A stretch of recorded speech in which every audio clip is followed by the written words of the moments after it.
Alright guys, welcome back to another video here in this long series I'm going to be making. I am here on Prokhorovka with 6 of my clanmates. We're in a tier 6 skirmish against another clan. It's Prokhorovka, so it's a big open map, and we have all mediums and light tanks, and they have almost all heavy tanks. They have 1 medium in the Firefly, 1 TD, and 1 light tank, and then 4 big slow targets. I was actually shot calling for this battle, and I decided that I'm going to put somebody up on the hill, I'm going to put some people down the 6-7 line, and I'm also going to send some people out to the 1-2 line. I'm spreading my team out like this in order to get vision across the majority of the map so that we can determine where they are and where they aren't, and then we can slowly squeeze in from whatever sides they aren't on, use our vision to our advantage, and then just snipe them down. That's what I'm trying to do here. So I sent my Cromwell up on the hill. I was supposed to have 2 Cromwells in the middle, but there's a little bit of a lapse of communication there. Me and Beach in the light tanks are going out to the 1-2 line, and the VK and the EZ8 are moving up the 7 line. So we do a quick cursory scout run on the 1-2 line. I turn my tank around there to get prepared to run away if I got spotted, and I don't, so I push up a little bit more, get fairly aggressive. I normally don't go up onto the ridge like that. I normally play much more safely on the F line. I spot the VK, and I know that he saw me, so I'm going to just dip down onto our side. And there's my 6th sense going off, so confirmed that I was spotted. And I decide that, you know what, I'm going to head over to the 7 line myself, because I don't think they're going to be on the 7, 8, 9 line, because we haven't seen them there yet. The VK comes circling back around, and I get respotted, which is a little unfortunate. Would have liked to have maintained secrecy about where I was. So I break into the southern side of the town, use the buildings as cover, knock a few down. Oops.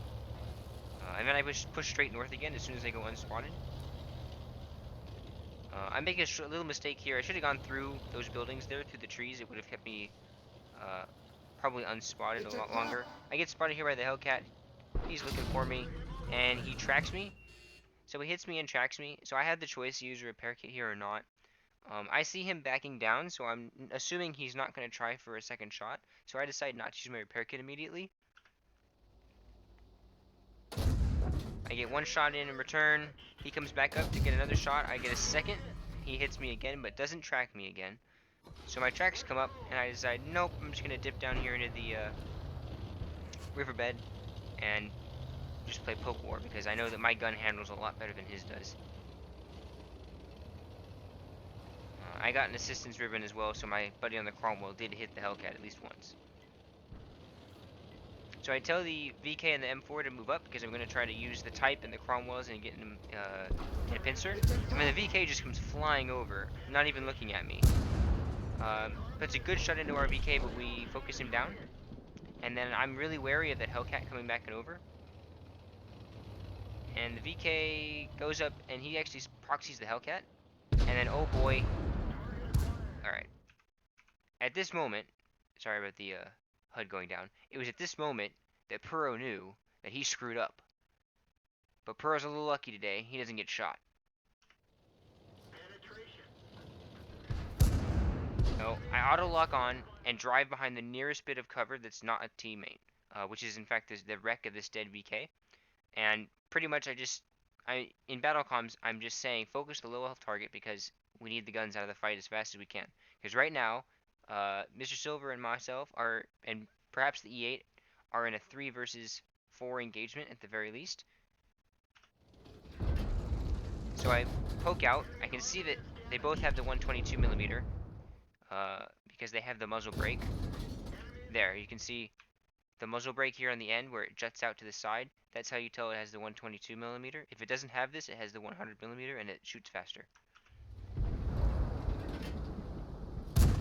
So I'm using the wreck of the dead VK here to block all of their line of sight as much as I can to my tank. And when I poke out, I shoot whatever is farthest to one side or the other, so that only that tank has an angle to shoot me. So the OI comes over and derps the VK. He goes down. I shoot the Firefly, use the VK as cover. One shot derps into the wreck of the dead light tank.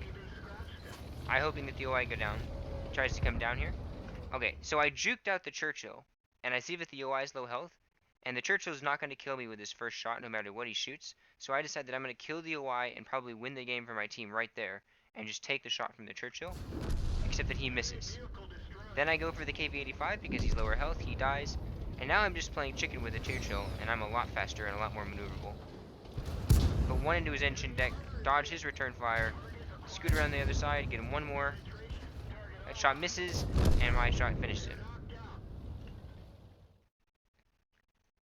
Go back into free camera here. So I get caught out in the open. They decide not to shoot me. They decide instead to kill Silvers, which is a little lucky break for me. I duck into cover, but I realize that as soon as these guys have come over, that I can't retreat. There's no cover. There's no way to get away from their guns before they'll be reloaded, and I'm still going to be spotted for the entire time. So I'm stuck right here behind this wreck of a light tank because it's the only bit of cover. And then I'm just poking out and taking any available shot at that point. If you have a shot, you take it and you get back into cover. You just keep your gun in the fight as long as you can and get as much damage downrange or as much potential damage downrange as you can.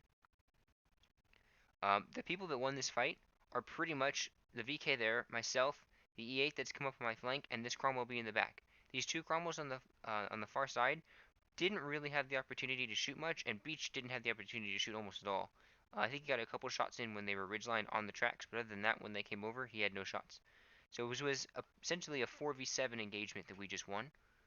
Um, Mostly because I had the VK pushed up really aggressively, and we just drew them into the fire, the combined fire of the four of us. And then the Cromwell in the back just sat there and aimed every shot and penned almost every shot he took. And when I'm using this rack here, it's just poke and get back, poke and get back, poke and get back. And when you're doing that, you just have to be really wary of the minimap and kind of your spatial awareness when you're zoomed out. You'll notice that I wasn't actually scoped in unless I was in the act of shooting. And even then, you could argue that I don't need to be scoped in at this range because it's only about 50 meters, 100 meters at most that I'm shooting, so there's no reason to be scoped in. Third person in the T-37 at that range is quite okay. It's pretty easy because the gun handling is exceptional. Um, and they bounced at least 2 rounds off the light tank that saved me, and I'm just sitting here like a thorn in their side as they come over to try to kill me, because they have to dig me out of here before they get flanked by these guys that they know are in the field. Um, so props to them for doing the only thing they had available to them. I guess props to me for playing a really safe game, a focused, calm game behind this VK and just taking what they give me. And I will catch you next time. Thanks.